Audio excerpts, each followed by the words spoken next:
오늘은 세계적으로 악명 높은 사기꾼 찰스 폰지에 대해 이야기해 보려 합니다. 지난 시간에 소개해드린 버나드 메이도프의 폰지 사기에 앞서 이름에서 알 수 있듯이 폰지 사기의 원조이며 오늘날까지도 금융사기의 대명사로 불리고 있죠. 폰지 사기는 신규 투자자의 돈으로 기존 투자자에게 이자나 배당금을 지급하는 다단계 금융사기를 말하는데요. 국민연금을 폰지 사기라고 말하는 이들도 있습니다. 폰지 사기의 시작은 1920년대 미국이었습니다. 1920년대 미국은 광란의 20년대로 불리며 1차 세계대전을 거치면서 경제 호황기를 맞이하고 글로벌 패권국으로 진입한 시기였습니다. 폰지는 원래 이탈리아에서 태어나 젊은 시절 미국으로 이민 온 이민자였는데 1903년 미국 보스턴에 입국할 때 선상에서 도박으로 가진 돈을 거의 잃고 2.5불만 쥔 상태였습니다. 여러 일을 전전하다 식당에서 그릇 닦는 일에서 웨이터 자리까지 올랐으나 고객에게 거스름돈을 덜 준 일로 해고당하고 맙니다. 이후 몬트리올로 가게 되면서 이곳에서 희대의 폰지 사기 아이디어를 얻게 됩니다. 1907년 몬트리올의 자롯이 은행 직원으로 취직하게 되는데 이 은행은 이탈리아계 이민자들이 주로 이용하는 곳으로 일반 은행보다 이자를 2배로 지급하면서 더 많은 고객을 유치하게 됩니다. 이때 고객에게 지급하는 이자는 투자 이익금이 아닌 신규 고객의 통장에서 빼낸 돈이었죠. 그렇게 기존 고객에게 이자를 지급해오다 은행이 망하자 은행 회장이던 자로시는 거액을 들고 멕시코로 도망치고 맙니다. 그 후 폰지는 자로시 은행과 거래하던 회사의 수표를 위조한 것이 들통나서 교도소에 갇히게 되는데 이 기간 동안 고향의 어머니께는 감옥에 취직했다는 편지를 보내기도 합니다.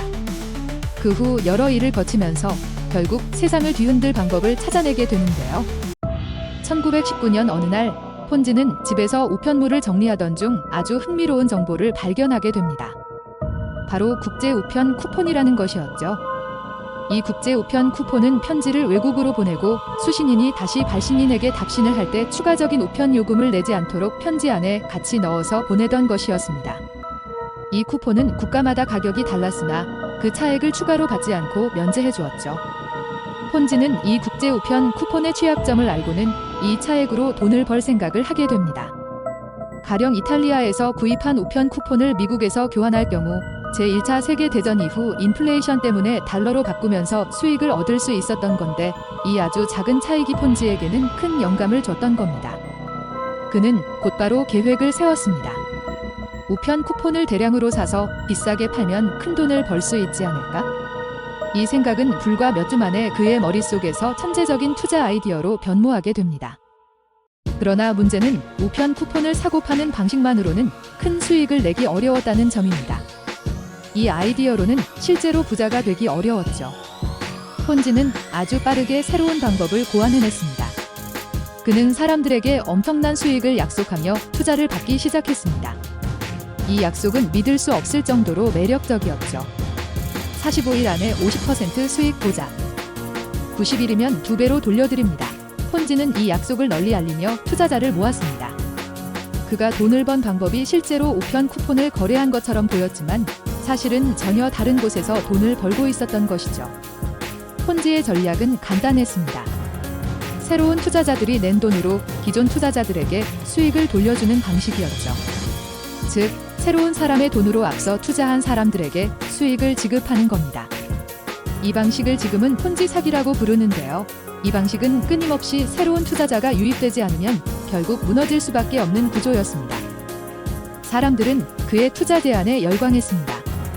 1920년 1월 처음 한 달 동안 18명이 1,800불을 맡겼고 한 달 후 신규 투자자들의 투자금에서 빼낸 돈으로 기존 투자자 18명에게 지급하기 시작하자 점점 더 많은 사람이 돈을 투자하여 투자금은 눈덩이처럼 불어났습니다.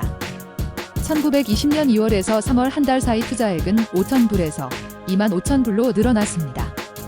이때 투자자들은 고액의 돈을 지급받았고 소문은 삽시간에 퍼져나가게 됩니다. 1920년 5월에 투자액이 42만 불에서 6월에는 250만 불에 이르렀으며 7월 말엔 하루에 100만 불을 모으는 수준이 됩니다.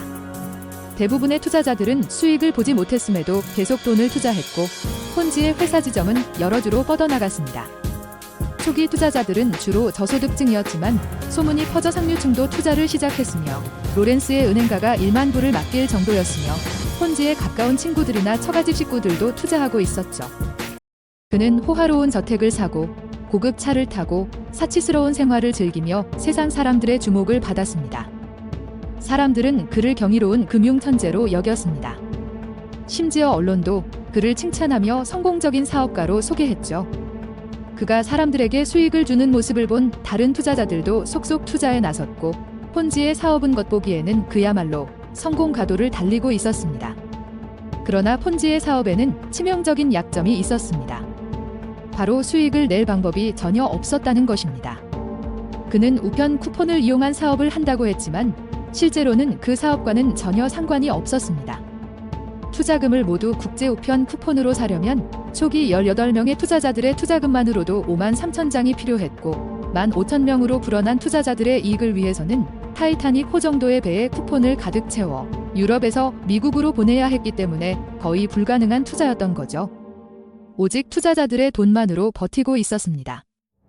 계속해서 더 많은 투자자를 끌어들여야만 유지될 수 있는 상태였습니다. 하지만 끝이 없을 수는 없었습니다. 1920년 여름, 보스턴의 한 금융 전문 기자가 그의 사업 구조에 의문을 제기하기 시작했습니다. 이 기자는 우편 쿠폰을 이용한 수익 모델이 실현 불가능하다는 것을 알아냈고 곧 여러 언론이 이 의문에 동참하게 됩니다. 사람들의 관심이 집중되면서 점점 더 많은 사람들이 폰지의 사업이 실제로는 거대한 사기임을 깨닫기 시작했죠. 결국 경찰과 당국이 그를 조사하게 되었고 그의 거짓말은 모두 밝혀지게 됩니다. 폰지는 체포되었고 수많은 투자자들은 자신들이 사기를 당했다는 사실에 경악했습니다. 이때까지 폰지에게 투자했던 사람들의 금액은 수백만 달러에 달했으며 그가 사기로 끌어들인 돈은 오늘날 기준으로 수억 달러에 해당합니다.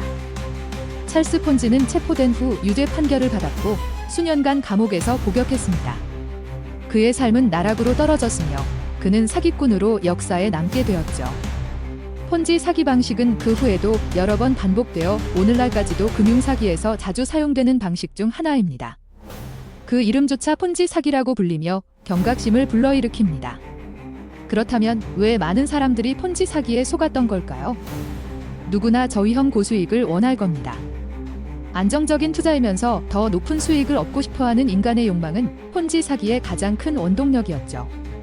게다가 경기 침체나 고물가 등 경제적 어려움을 겪는 사람들은 빠른 시일 내에 재산을 불릴 수 있다는 유혹에 넘어가지 않기는 쉽지 않죠. 또한 전문적인 지식과 경험을 갖춘 것처럼 보이게 하여 투자자들을 현혹시키는데 투자에 충분한 정보를 얻을 수 없는 입장에서는 정확한 판단을 하기가 어렵습니다.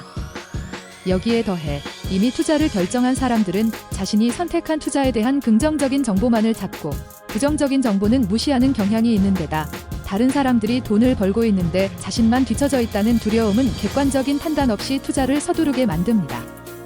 이 사건을 통해 우리는 너무 좋은 제안은 의심하라는 교훈을 얻을 수 있습니다. 폰지가 투자자들에게 약속했던 수익률은 비현실적으로 높았고 사람들은 그 약속에 빠져 이성적인 판단을 잃었습니다.